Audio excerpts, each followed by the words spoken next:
Greetings, ladies and gentlemen, and welcome to this latest edition of 3TFOS, where I take old stories I've narrated and updated into modern audio standards. This particular story is called Gremlin's Quarantine, written by Big Woofle. Before we stepped out of the soul's cradle, we knew that we would stumble across life not born of Earth. The Martian polar expedition confirmed that pathogens were not only possible, but may even be simple enough to infect the host it hasn't adapted to. To put it simply, where humans go, a trained immunologist must follow. Although the settlers of this current band of colonists simply refer to me as a doctor. I suppose I am at the end of the day, but for now, my role is prevention, not treatment. As I type, we have left the relative safe sanctuary of Tetley Station and the great trunk that has been my home my whole life. It's an unsettling feeling, I will admit. Cold steel surrounding me instead of the comforting living wood. But I volunteered for this, eagerly even. My grandparents faced the unknown when they first docked with the massive city spinning in space, and now I do the same. Call it a rite of passage, if you will. We have found what appears to be a suitable craft and are now searching for an entry point. The irony of the immunologist looking to infiltrate, or should I say infect, a ship is not lost on me. Per protocol, I've issued a standard quarantine, meaning suits only for the foreseeable future. Amazing pieces of technology can keep a man alive and sustained for a month, longer, if you replace the nutrient-based packs. And yet, I can't help but share my crewmates' dislike for them. So stuffy and uncomfortable, as well as the whole recycling business. Still, I better a little discomfort now than dealing with a virulent plague later. We've found an entry point, and the captain has issued mappers to some runners. I think I'll use this time to get some atmosphere samples. With a little luck, I may be able to check off airborne pathogens from my list before we have to move. Medical log, day 5. We've made the beginnings of a new home here, under the relatively warm central processor for this vessel. My own efforts at establishing whether this ship will be habitable in the long run have not gone as smoothly. While the various components of the atmosphere, oxygen in its considerably large volumes, and some harmless gases, will allow us to breathe. There is something in the air that my systems can't identify. This was bound to happen at some point. Yet I was hoping to at least confirm what manner of contaminant is present. It's rather surprising just how many diseases out there simply can't survive in a human. To think that we had all of those horror stories of super space plagues back on Earth, only for common sense to rear its head. And yet the Martian polar expedition has taught us to be careful. I have thankfully cleared the water supply so that we can at least refill our canteens. But for the air, I must speak with the captain. The devices I need to examine the atmosphere were simply too bulky to accompany us, but I am certain whatever passes for a sick bay on this ship will have what I need. Medical log day 5 update. The captain has agreed to my request and has pulled a few technicians to assist me, assuming the inhabitants of the ship prioritize health and well-being as much as we do. Not always a sure thing. Then several backup of power supplies surrounding half the deck should indicate some kind of medical facility. The captain agrees it is a most likely candidate and has approved our little trip. The only issue is how to get there. The power cables are always a sure route. However, our scouts have reported a rather worrying mass of something inside the main power junctions. Something for the security team when we are more firmly entrenched, I would assume. I may request a sample before the big boys and their big flame-belching toys are made in. For now, we have a more indirect route. Even a sick bay needs fresh water, so we'll be riding the pipes, or rather, in them. For the record, I'm decidedly not looking forward to this. Even looking out over the lake back on Tetley Station, made me decidedly queasy. However, it is the most direct and discreet, avoiding a lack of trouble. Technician Jones says that it'll be a walk in the park.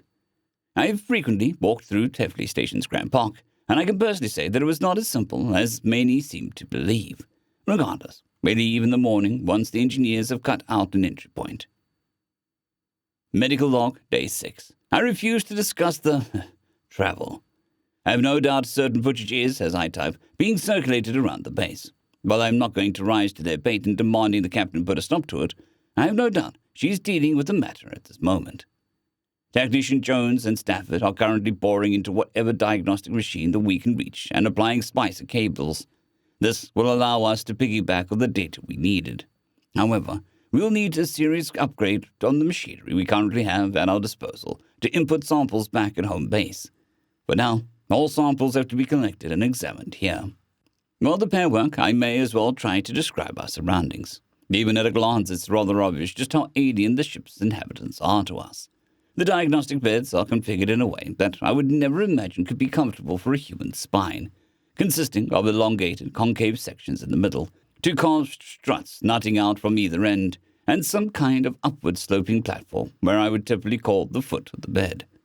I wish these recorders came with a sketching function, rather short-sighted on the designer's part, I felt. As for the diagnostic equipment itself, while some of the controls are obviously contoured for inhuman hands, there are practical familiarity to them.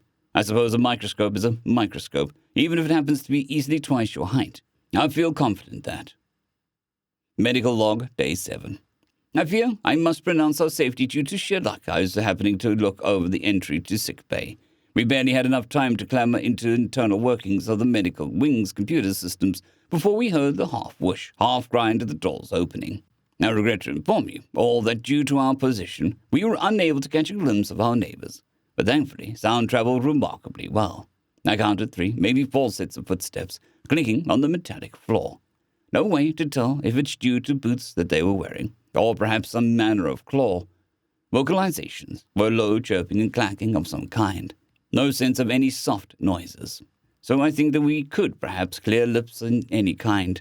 Still, best not to speculate too much. By the time we've established a secure link to the medical database, I can satisfy my curiosity all day. I refused to talk about the ride back once the occupants left. If anything, it was worse than the first time. Thankfully, the splices have held, and I can now remotely operate a few analysis programs. With a little luck, our mysterious contaminant will simply be a harmless pollen or spore. It'll take time to get its results, however. So, in the meantime, I'll run an inventory check on our medical supplies. Perhaps dip a little into their medical texts, assuming the translators are up to speed. Medical log, day 8. Not a spore, not a pollen, not a germ. It is, essentially, a form of dandruff.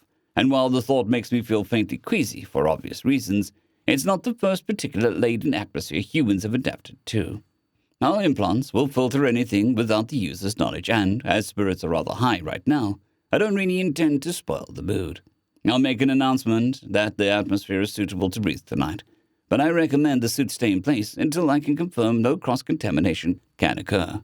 It would be a disaster not just personally for us, but for humanity as a whole, should the very idea that gremlins carry diseases should get out. Imagine the rat culling back during the Great Plague of England, only for a far greater scale. And that rat's begging for mercy. Wonderful. I think I just gave myself nightmares for the next month or so.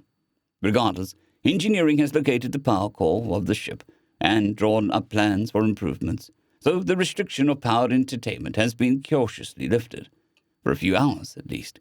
We also have a few runners following a promising lead to some kind of farm, and even it'll take time, the thought of homegrown fruits and vegetables has certainly raised some spirits. I suppose I should make use of the readers while I can. A few connections, and I'll be diving headfirst into the biology notes. Medical log, day 8. Update. I've never seen a bird in person before, but I can't help but admit the resemblance is uncanny. Medical log, day 10.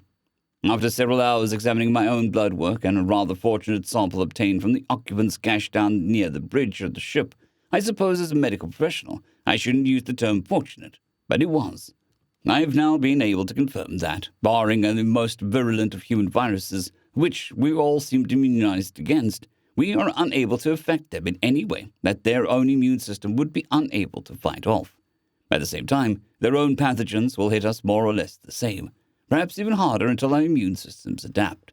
I admit, knowing that we're unable to kill each other just by breathing is a great weight off my mind.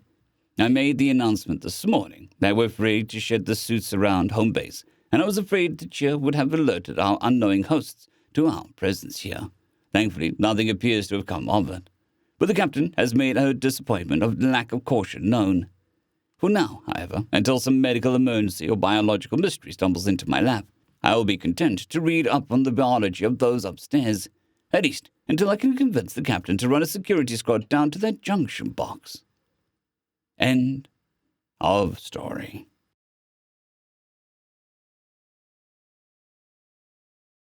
I'd greatly like to thank our Tier 5 channel members, Casper Arnholtz, John Creighton, Manatharia, 050, Dragzoon WRE, and Elijah Silvercross. Thank you very much.